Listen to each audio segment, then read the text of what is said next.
Okay, folks, so this study guide 3.2 will follow up on what we've been doing in 3.1, where we were identifying corresponding angles, alternate interior angles, and alternate exterior angles.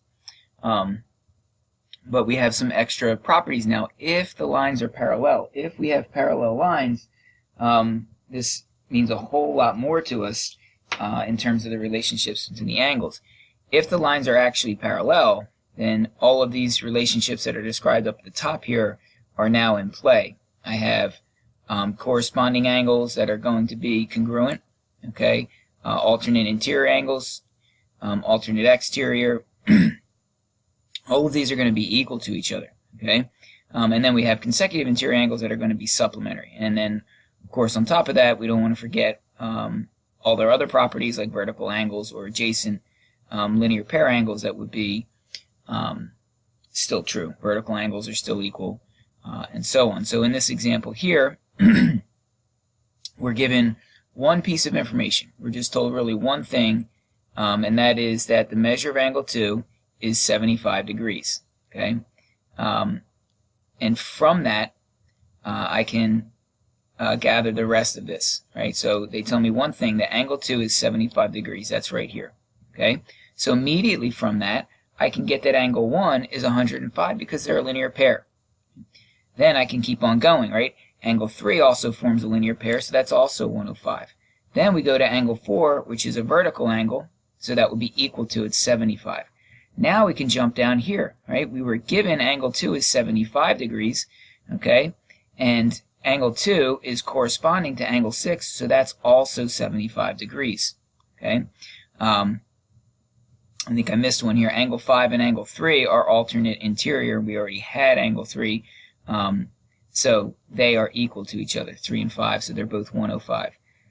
And so with just one angle, I can basically go ahead and fill in all of the rest of these. So let's take a look at an example.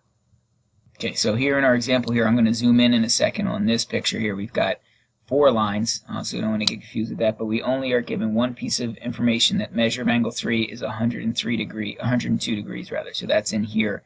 All right, so I'm going to zoom in on that, and we'll take a closer look and see if we can just fill in everything else in that picture. Okay, so again, I'm going to fill in here what I was told. I'm told that angle 3 is 102 degrees. So if I fill that in, that's 102. Now I can start using these relationships that we have so far. So if that's 102, then we have a vertical angle to it over here. Angle 1 is 102. Okay, we have its supplement that's adjacent to it. So that's 180 minus 102, which is 78. And now I have another vertical angle to that 78, or I could look at it as a linear pair to either the other two. They're all 78 and 102. Now, our new property that we have for parallel lines, I have 2 pairs of parallel lines. Okay, M and N are parallel, but also P and Q are parallel. Right? So I have parallel lines P and Q cut by this transversal M, which means this angle 102 corresponds to 109, so they're equal. And I had somebody say to me yesterday, you can almost tell because they look that way. You don't always want to go on that, but here in this case, your instincts would be correct there. So that's 102, 78, and then we have more corresponding or supplementary angles, however we want to look at them, right? So I have 102, 78 all across the board here, right? 102. This is corresponding, so that's 102 and 78 again, 102, 78, and so on. So what I would recommend when you're doing these exercises is fill in all these angles that you know first, and then we can go ahead and just answer the questions off to the side there. It'd be very easy to answer them. So again, this becomes really easy to answer all of these now. We were just told that angle 3 is 102, so from that I can deduce all of the rest of these. Angle 5 is also 102. Right? Angle 6 is 78. Angle 11 is 78 degrees also.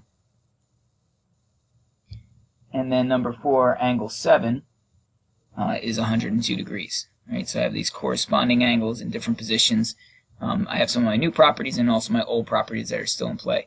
Okay, so try number 5 and number 6 on your own. Okay, so number 5, angle 15 down here, you should have had 102 degrees for that.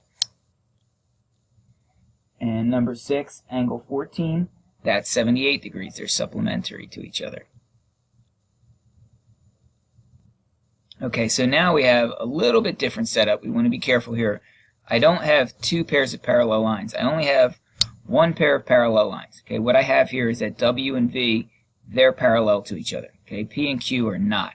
So we're going to be careful as we hash this out. But I'm going to do the same thing. I'm going to zoom in here and take a closer look at what I'm given. Okay, so I want to make sure that I don't assume too much. I want to be careful.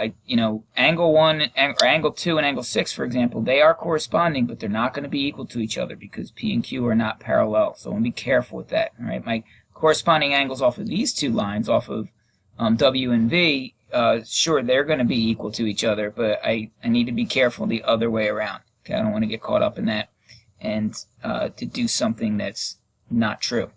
Okay, so what I'm given here is that angle 9 is 80 degrees. So that's this angle here, that's 80. Label it in.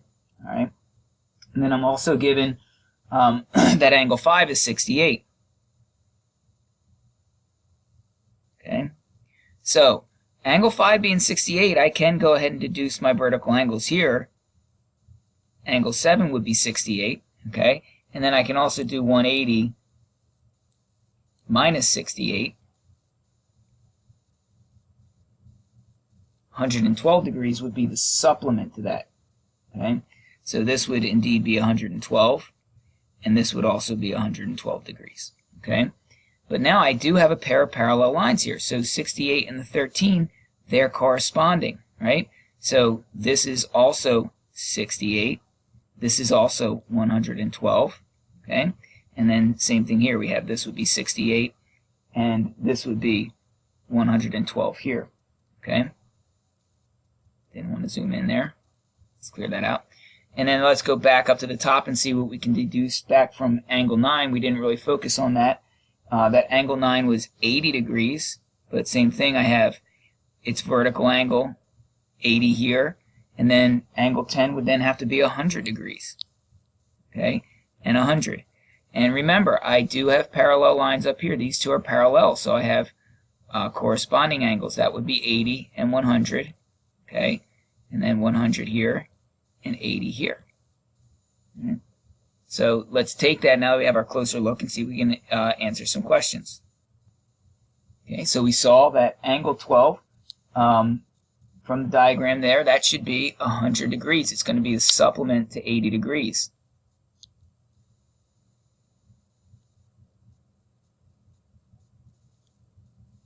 So that should be 100. Then we have angle 1. What would angle 1 be? That would be supplementary to, or actually it would be vertical to angle 3. So that's 102. Okay, 102 degrees. That looks kind of messy. Let's try that again. 102 degrees. Okay. Number 9, angle 4. That's going to be also 100 degrees. It's vertical to angle 2. So that's 100. And then angle 3 would be also 80 degrees. That's vertical to angle 1. So that's going to be 80 degrees. Okay, so try number 11 and number 12 on your own. See what we get for this. Number 11 is angle 7. That should be 68 degrees. Okay, it's vertical to angle 5, which was given to us. Angle 16 should be the supplement of that. That should be 112 degrees. I think I just labeled that in the diagram, right? Because we have angle 5 is 68. Angle 13 is corresponding to that, so that would also be 68. And then angle 16 is the supplement there.